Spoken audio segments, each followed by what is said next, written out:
Hey, Pat. 46 for Tatum tonight. How do you feel like you guys can defend him better in Game 7? Just make him a little more uncomfortable. I felt like we did contest a decent amount of his shots, but I felt like we let a few of them go where he was getting uncontested ones. And when you get a few uncontested ones with a player like him, sometimes the contested ones go in too, right, when he gets rolling. So, he had a hell of a game, and you got to give him credit. He shot above 50%, almost 50% from the three. But I think we just got to make him a little more uncomfortable. It's playoff basketball. It's going to be tough. They're going to drive. They're going to kick. He's going to shoot. He's going to make some tough ones. But how do you try to get him out of rhythm a little bit better? I know we talked about it with Durant last year. Is that crowding him? Is that playing more physical with him? Like, what does getting someone uncomfortable like him that has the 6'8" and the long wingspan, like, what does that mean? I think it's being physical with them before the catch. It's trying to fight through the screens. They're a great screening team, so they try to find ways to get them open. I thought when we started to switch, he had to take some tough ones, some contested ones that I think he was, missed a few of. But it's really just he can do both, right? He can make threes, he can make tough shots, he can also get downhill. And so I think we got to limit at least one of them and try to make sure we're keeping them in front and trying to make them make some tough contested, preferably twos, but, some off the dribble threes as well. And then offensively, it's kind of been a struggle for you guys through these 6 games. How do you feel like you can create better looks in Game 7? I know Game 7s tend to be a battle and kind of ugly, but how do you try to do that? I think continue to try to move the ball and play with each other. I think at the end of the day, they're a great defensive team. They do a lot of switching. They try to make sure that your offense is stagnant by switching. They want those one-on-one matchups. They want to, cliche, build a wall. They want to do those things to really make it hard. And I think sometimes it's as simple as just going side to side. It's as simple as not every pass is going to be to a shot or to a score, but how do we move the ball? How do multiple guys touch it? How do we start to move them side to side defensively? Because then it's a lot harder for them to get set. They're a great set defense. And what also helps us always is if you can get some stops, we got to try to limit those offensive rebounds. I thought they had a few clutch ones. And if we are able to get stops in the rebound, we can run. And I think when we run in transition, we're at our best. I think it makes it really hard for them on the defensive end. But, I think continuing to move the basketball and playing with each other is important. Are all road wins in the playoffs kind of the same, meaning you won twice there already just this last week? You also won Game 7 in Brooklyn. So, you know what I mean? Like, is Game 7, is that different? Or is just winning on the road hard enough and you try to not think about that it's a win or go home type of scenario? I think we got to look at it as it's another basketball game. We have an opportunity to advance the Eastern Conference Finals. We have an opportunity to, go do a job that we've done before. It's not going to be easy. It's going to be something that we're going to have to fight for. We're going to have to play 48 minutes of Bucks basketball, but that's part of the fun, right? That's part of the process. You got to embrace those moments. Obviously, you're going to be aware that it's a Game 7, a Sunday afternoon in the Boston Garden, but it's not something to overthink. It's something to be excited about. It's something to have fun with. It's something to, people dream of these moments, right? So how do we go out there, play with each other, have each other's backs, and kind of do the things that we've been doing for, the 4 years that I've been here?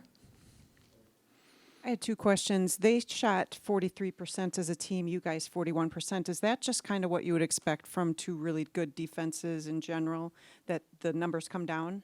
Yeah, definitely. Good defenses, they make it hard on your offense. And they made some tough shots tonight. I also thought, they almost made as many threes as we took, right? And I think in the last few games, or in general, over the course of this series, there's been a few games where that disparity has happened. And so it's the new wave NBA, right? 3 points is worth more than two. You can't do away with twos because at the end of the day, I still think the best shot in basketball is a layup. But you got to find ways to move the basketball and get some open threes. And then I just can't help but think, what's left in the tank for both of you guys? Miami must be sitting and just enjoying watching you beat up each other. Is it just now survival of the fittest, or is there anything else that you guys can conjure up in the next 2 days that you think would be your advantage? What, not to tell us what it is, but do you think there's still some surprises left or something else? No, this is what the offseason's about. This is what, the extra work that you put in at night's about. This is the stuff, Giannis talks about, everyone talks about doing the extra work, but who's actually done the extra work? And that's going to show. It'll show in a Game 7. It'll show in the playoffs over and over again. And I think, we embrace that. We're a team that, we're not always going to be in the headlines. We're not always going to be the front runners, but we're going to do our job on a day-to-day basis. We're going to put in the extra work. And, at times like these, when a Sunday afternoon tip-off happens and it's to advance to South Beach and play another great team, we're going to embrace those moments, and we're going to know that we put the work in, and now it's just about going out there and letting it show. Pat, you mentioned the importance of moving the ball. You did it for Spurs today, and I think you did it pretty well to end of Game 5. How difficult, I guess, is it for that to carry over from one game to the other? Because you did it so well to end of the last game, but not necessarily today. It's difficult when it's against a great defensive team, right? Because they're going to do everything they can to make sure that doesn't happen. And they're going to play to their strengths defensively and try to make sure we're not playing to our strengths offensively. So I think for us, it's about just being a little bit better mentally and being mentally aware of what they're trying to do, but more so what our strengths are, and making sure that we play towards our strengths, and knowing that, when we're out in transition, that's one of our strengths, knowing that when we're moving the basketball and we can get Giannis some easy ones so he doesn't have to work as hard for every single point that he has to get, that's when we're at our best. That's when we're playing to our strengths. When we're getting Drew, in pick and rolls where he can get into the paint and make decisions, that's when we're at our best. So how do we continue to relentlessly do that for the better amount of 48 minutes and not just for one quarter at the end of Game 5 and then in spurts tonight?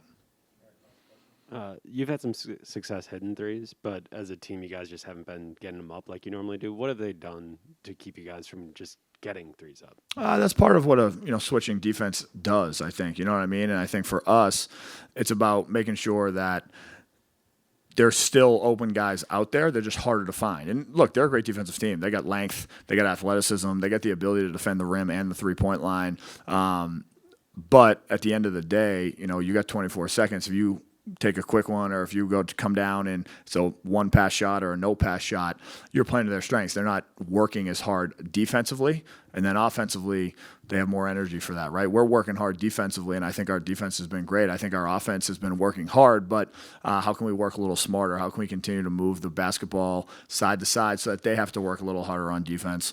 Because I think getting threes up, and preferably good threes, right? We're not just jacking, but getting good threes up, getting some open looks, playing with each other. It's a beautiful brand of basketball when we do it and do it at a high level. And, I expect us to learn from this, learn from the last two games where we haven't gotten as many threes as we wanted.